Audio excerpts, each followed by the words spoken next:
All right, so I have drawn my design. As you can see, I went over it in Sharpie, like I said, so you guys can get a better view of it on the camera. Now, I did notice a couple spots, like right here. See where my lines aren't really, I kind of messed up that spot. When I color over it, you won't see, but go ahead and close off any kind of shapes right there. If you find any little, like right here, see, it didn't really go all the way. Let me fix that.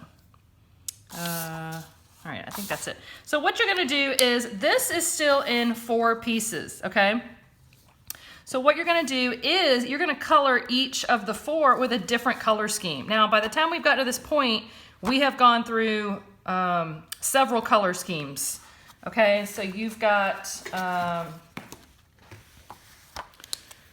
right, we did primary, we did secondary, we did intermediate, we did complementary, intense, shades, analogous, I always forget how to spell analogous. I think that's an O. Neutral. I think that's all of them. My paper's at school, so I can't remember. But that's a good list to get you started. You can pick any of these that you want. You need 4. So this is 8. I think there might be one more that I'm forgetting, but we'll just say that this is 8. So you've got 8 choices, and you've got 4 areas. So you're gonna choose the 4 that you want, all right? I'm gonna start with complementary. So I have chosen blue and orange. Now, obviously, you know, I'm an art teacher. I have a lot more color pencils than you guys have. But if you've got one of those bigger sets that has different colors, you can use that. Otherwise, kind of use what you've got. You know, look at the list. If you know that you don't have any of the the intermediate colors like red, oranges, and blue, greens, then don't choose that one. Choose the ones that you've got those materials for, all right? So just in this box, I'm gonna color every shape in here with the different color scheme. And I'm realizing now I need to divide this up. Shoot, I don't know where my ruler is. I'll just use this pad of paper here. Or you know what? No, I don't want to fold it. I'll fix it later. Okay. So what I was going to do is just kind of draw a line here so that it stopped. You can do that in pencil so you know where to stop. But I'm just going to start.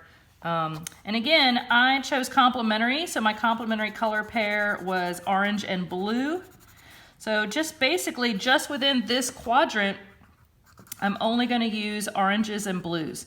And now when you color with colored pencils, you kind of want to press down so you get that really rich color.